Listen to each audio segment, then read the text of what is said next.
Olá, seja muito bem-vindo a mais um encontro do nosso programa Terra, Meu Amor. Esse espaço da TV Supre, que é o braço de comunicação da União Planetária. Esse programa que abre espaço para que a gente possa trazer pessoas que estão trabalhando, lidando, estudando, pesquisando, vivendo a realidade do mundo e que podem trazer reflexões interessantes para que cada vez mais a gente possa declarar terra, meu amor. Como sempre, eu inicio com um poema, antes de trazer o nosso convidado muitíssimo especial, que é uma gratidão tê-lo aqui com a gente hoje, e vocês vão conhecê-lo ao longo do nosso programa, vão ver que eu não estou exagerando. Então, eu trago para a abertura do nosso trabalho, no nosso encontro de hoje, uma poesia do Manuel de Barros, esse grande poeta, e é uma poesia intitulada Biografia do Orvalho, e diz assim: a maior riqueza do homem é a sua incompletude. Nesse ponto, sou abastado. Palavras que me aceitam como sou, eu não aceito. Não aguento apenas ser um sujeito que abre portas, que puxa válvulas, que olha o relógio, que compra pão às 6 da tarde, que vai lá fora, que aponta lápis, que vê a uva, etc, etc. Perdoai-me, mas eu preciso ser outros. Eu penso renovar o homem usando borboletas. Então, é com esse convite para que a gente honre esse processo das borboletas, de transformarmos-nos, de viver essa metamorfose, esse processo de mudanças hoje, como esse pequenino inseto tem coragem de deixar de ser uma lagarta para ser uma crisálida, para ser borboleta e enfrentar o azul. Então, é isso que nós, humanos, estamos sendo convidados agora para fazer. E essa inspiração que eu convido para estar conosco o professor Henrique Chaves. Professor, seja muito bem-vindo ao nosso Terra, meu amor. É uma alegria imensa tê-lo aqui com a gente. Muito obrigado, Regina. Muito obrigado ao convite do programa Terra, Meu Amor, né, de estarmos aqui conversando e trocando ideias, né, que, como disse o poema, somos incompletos e exatamente essa comunicação é que nos ajuda a avançar, né, em direção Sim, àquilo que nós almejamos, né, uma terra perfeito. mais sadia, plena e equitativa. Sim. Para que os nossos telespectadores conheçam você um pouquinho, só a pontinha do iceberg. O professor Henrique Marinho Leite Chaves é engenheiro agrônomo, mestre e pós-doutorado em hidrossedimentologia, com 25 anos de experiência acadêmica e consultoria em hidrologia, conservação do solo, água, manejo de bacias hidrográficas, restauração ambiental, governança da água e pagamentos por serviços ambientais. Ele é professor de manejo de bacias hidrográficas da Universidade de Brasília e ele é consultor de instituições nacionais e internacionais. Então, assim, é com essa vastidão de conhecimento que a gente vai conversar hoje aqui. Então, Henrique, eu gostaria de começar trazendo uma pergunta assim, bem específica. Eu conheci o seu trabalho quando você fez uma apresentação no projeto City Inova, um trabalho que você fez espetacular, né? Sobre a situação hídrica do Distrito Federal, em que você, analisando diferentes cenários do DF, trouxe qual é a realidade desse projeto. Esse projeto City Nova, só esclarecendo, ele é um projeto que objetiva identificar como criarmos cidades inteligentes, que tenham sustentabilidade, que tenham uma gestão integrada dos diferentes aspectos da cidade na sua relação com o território. Então, esse trabalho que foi desenvolvido pelo professor me marcou profundamente. E eu gostaria de começar a nossa conversa, professor, perguntando sobre quais as suas constatações na pesquisa que você fez para o projeto City Nova. Muito bem, Regina.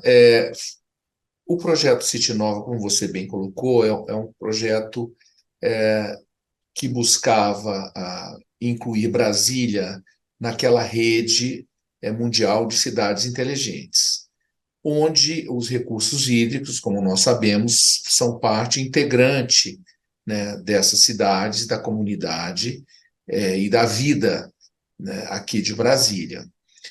Nós analisamos naquele projeto que foi realizado, diga-se de passagem, e coordenado pela Secretaria de Meio Ambiente do Distrito Federal, SEMA-DF, onde nós recebemos todo o apoio para a realização do projeto, e pelo CIRAT, que é um centro internacional de referência na água, também aqui do Distrito Federal. E o estudo ele envolveu a análise de duas bacias hidrográficas críticas e prioritárias do Distrito Federal. A Bacia do Descoberto, que abastece de água 60% da população do Distrito Federal, mais ou menos 2 milhões de pessoas, e a Bacia do Paranoá, que é a nossa bacia onde está sediada a capital da República, propriamente dita, e sua importância é inegável. Foram feitos 2 estudos relativamente a essas duas bacias. O primeiro, um estudo de segurança hídrica, analisando a relação entre a oferta e a demanda de água em cada uma delas, utilizando o índice desenvolvido na China, um índice internacional chamado de segurança hídrica, e um outro estudo analisando a sustentabilidade global dessas bacias sob o ponto de vista hidrológico, ambiental, de vida humana e de governança, de um índice chamado de sustentabilidade de bacias desenvolvidos por nós mesmos em 2007, aplicado em várias bacias do mundo. Então, nós pudemos, com ambos índices, avaliar o grau de segurança hídrica dessas duas bacias que são prioritárias no Distrito Federal, lembrando que o Descoberto abastece de água, principalmente a região aqui região mais das cidades satélites aqui do Distrito Federal, e o Paranoá ainda não, mas nós temos dentro da bacia do Paranoá o que nós chamamos a bacia ou o reservatório de Santa Maria, que abastece o plano piloto. Então, somando-se as duas, nós temos a oferta de água de 80% do Distrito Federal. Né? E amanhã o Lago Paranoá, inclusive já tem uma outorga dada pela Agência Nacional de Águas, já há muito tempo, poderá, inclusive, vir a abastecer parte do Distrito Federal com água do próprio lago no futuro, caso haja necessidade, lembrando que já é uma água reciclada, porque nós temos já 2 estações de tratamento de esgoto, mas é possível sua utilização no futuro. Muito bem, Professor, então, só uma perguntinha. Pois Só não. uma perguntinha para os nossos telespectadores acompanharem, porque assim você se ateve a esse aspecto da segurança hídrica, que isso é muito importante, porque nem todo mundo está familiarizado com essa expressão, segurança hídrica. Você poderia explicar um pouquinho, antes de avançar, sobre o seu diagnóstico e avaliação? Pois não, a segurança hídrica é exatamente a confiabilidade que uma bacia hidrográfica, uma região tem em relação a uma oferta sustentável de água, seja no aspecto de quantidade, seja no de qualidade, ou até ambos juntos.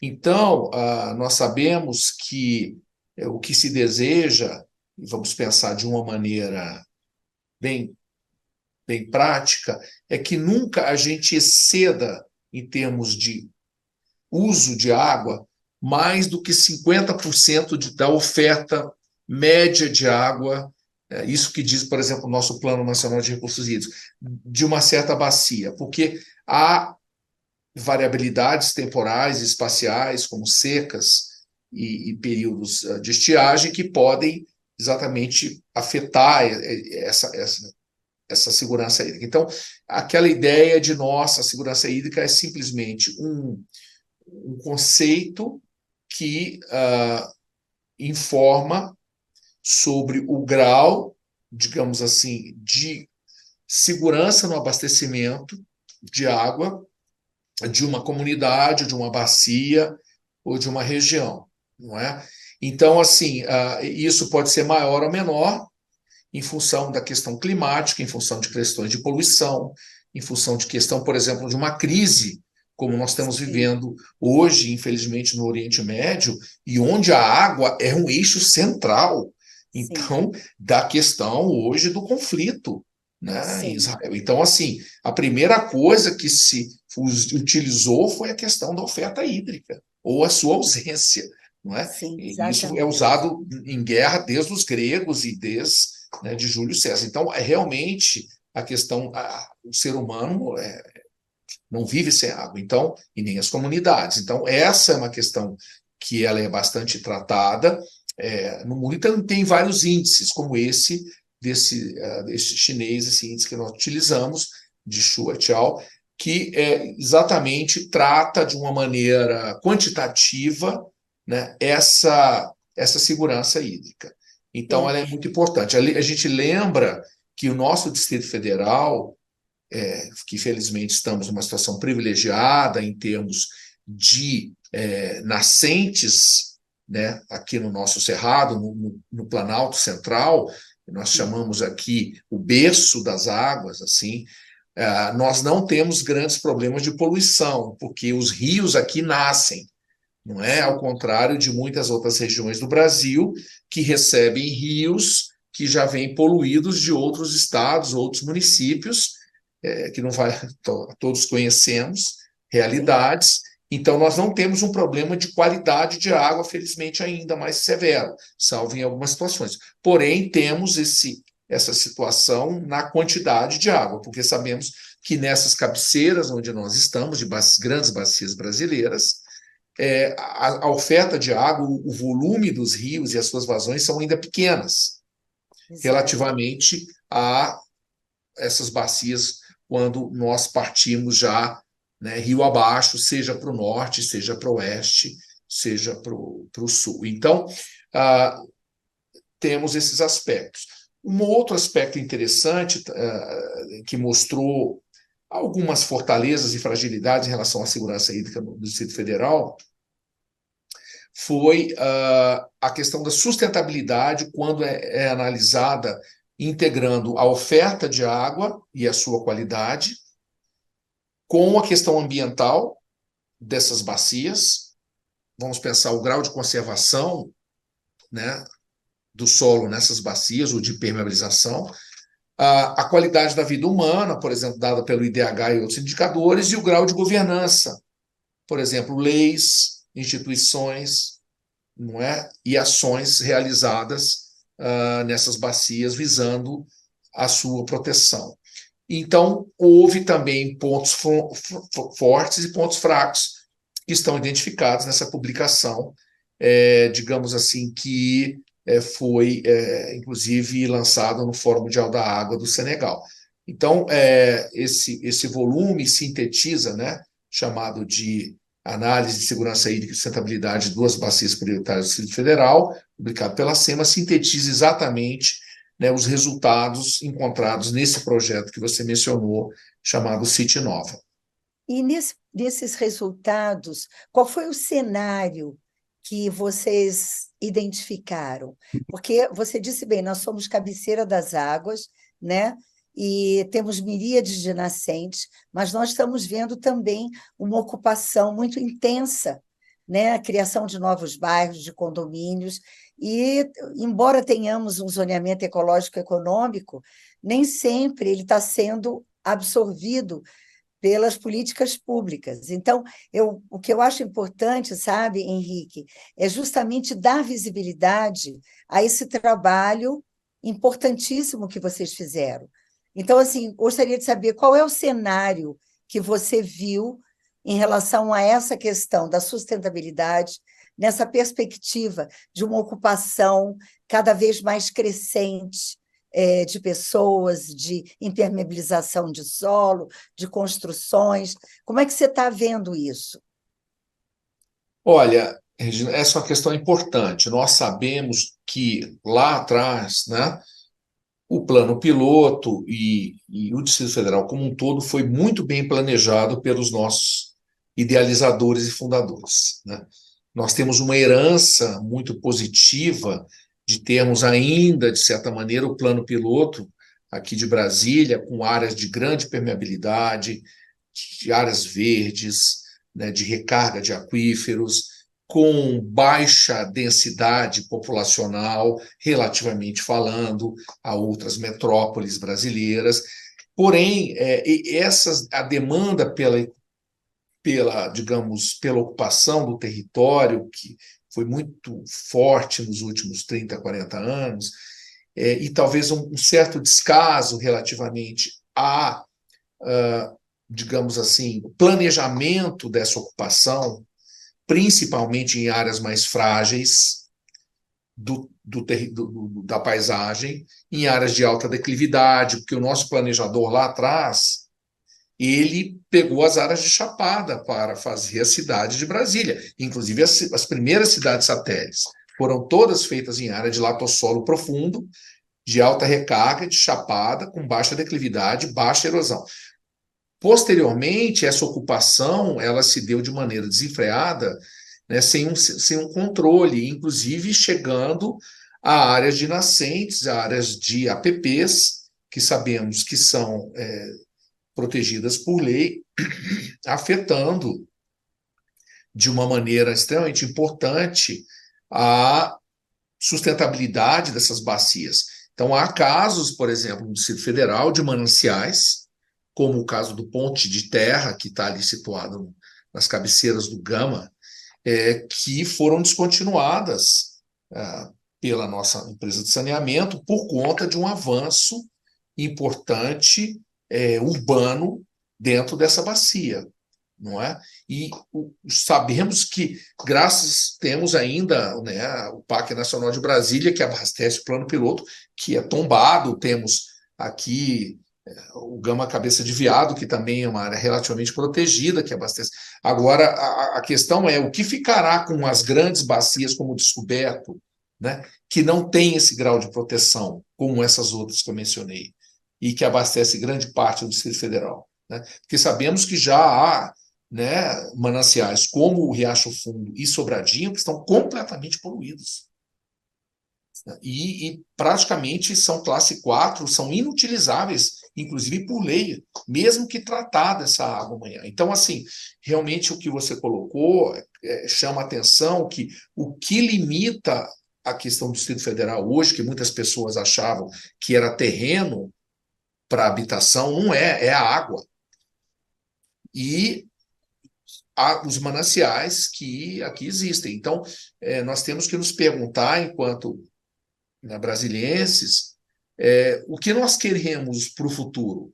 Se nós queremos uma segurança hídrica nos aspectos de quantidade e qualidade, nós efetivamente temos que preservar e seguir esses ordenamentos, como você disse, do ZE, né, e outros, de tal sorte que esses mananciais sejam protegidos e amanhã possam garantir esse abastecimento da população que pelo menos vive no presente, Sim. que dirá até no futuro, né?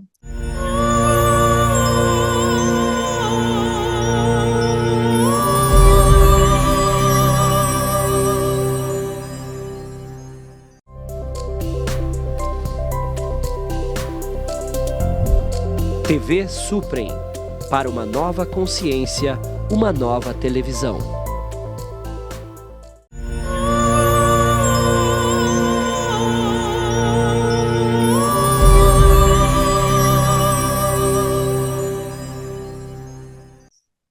Eu gostaria de comentar com você, a partir dessa sua reflexão importantíssima, apenas antes de fazer a próxima pergunta, eu queria trazer para você, para os telespectadores, um dado que me deixou muito impactada.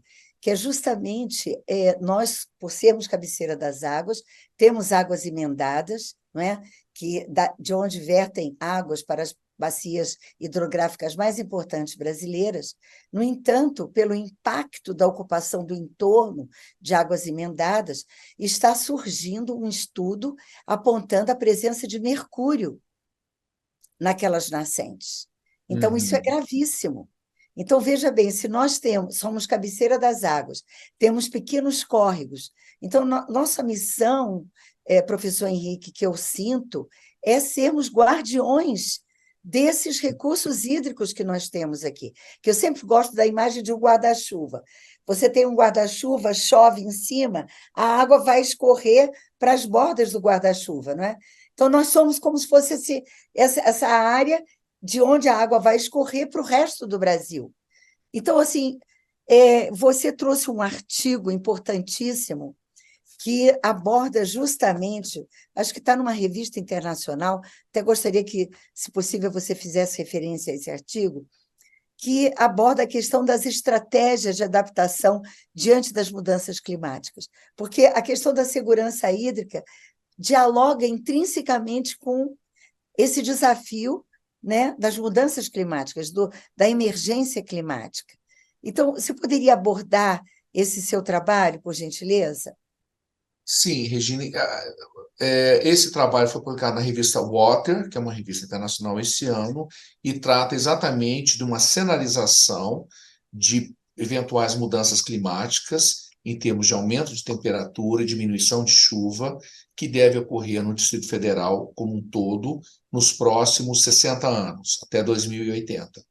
E utilizamos vários modelos que o IPCC trabalha, modelos do Canadá, dos Estados Unidos, da Inglaterra e do Japão, para fazer uma mescla exatamente e traduzir isso em termos de vazão da bacia do descoberto e analisando em relação ao balanço hídrico desse reservatório, que abastece 2 milhões de pessoas, o que ocorreria, né, nesses próximos 60 anos se essas tendências de temperatura e precipitação que estão previstas e projetadas realmente acontecessem. E a situação realmente seria caótica, porque nós, só para você ter uma ideia, em termos de precipitação, nós teríamos uma redução em média de 30% nos próximos, entre 20% e 30% nos próximos 50 anos. E lembrando que Brasília tem menos do que isso, né? Tem mais do que isso, então 50 anos praticamente não é muita coisa. E em termos de vazão que chega ao reservatório do descoberto, que é o maior manancial, essas evasões reduziriam até em 50%, anualmente, em termos de décadas.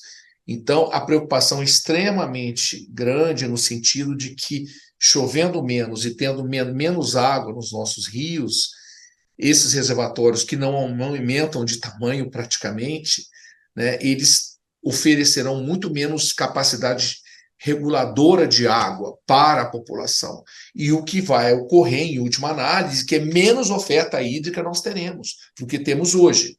Sabemos que a população tende a crescer sempre. O Distrito Federal é um dos recordistas no Brasil de crescimento populacional.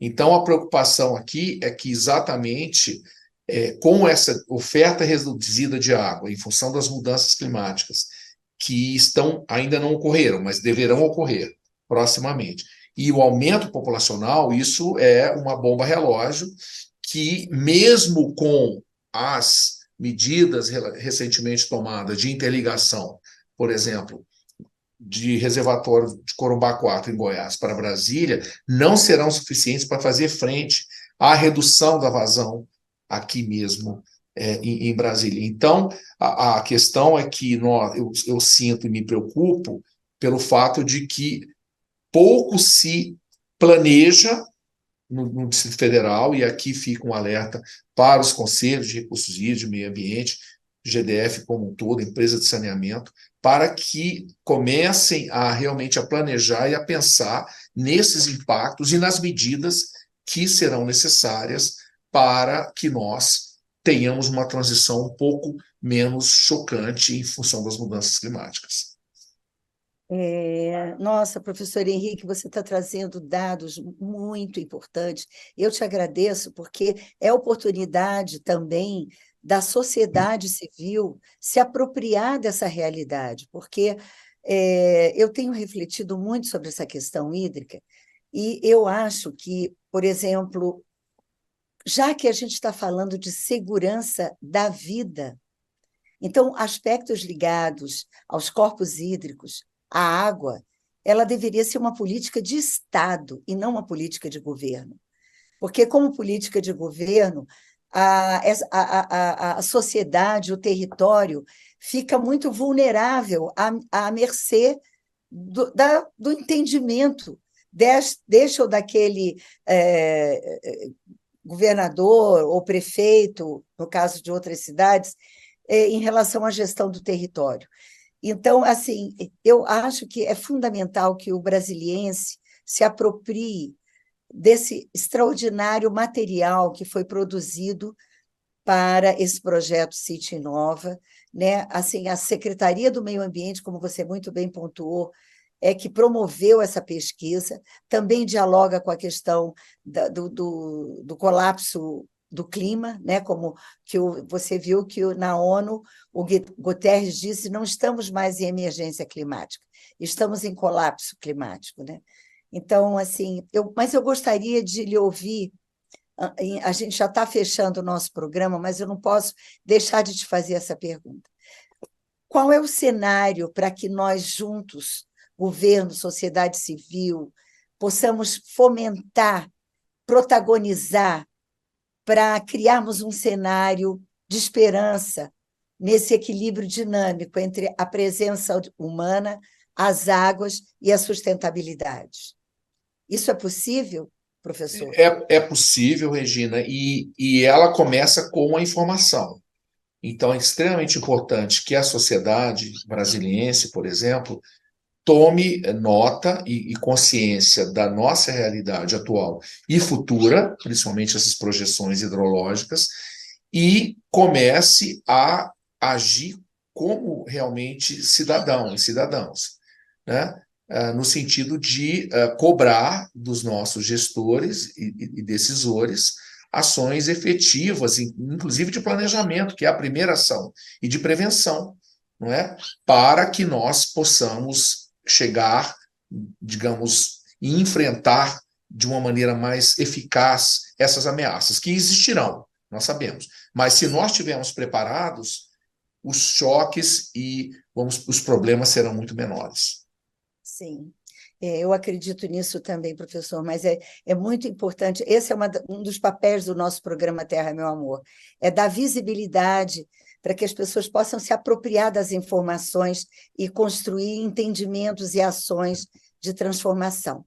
Quero agradecer mais uma vez a sua presença com a gente, de coração, e a você, telespectador, quero lembrar aqui que o professor Henrique Chaves nos fez um convite para que a gente traga a mente e o coração como cidadãos e cidadãs numa gestão de cuidado para um futuro sustentável para nós e para as gerações futuras. Até o nosso próximo encontro. Até lá. Até logo, Regina. Um abraço a todos.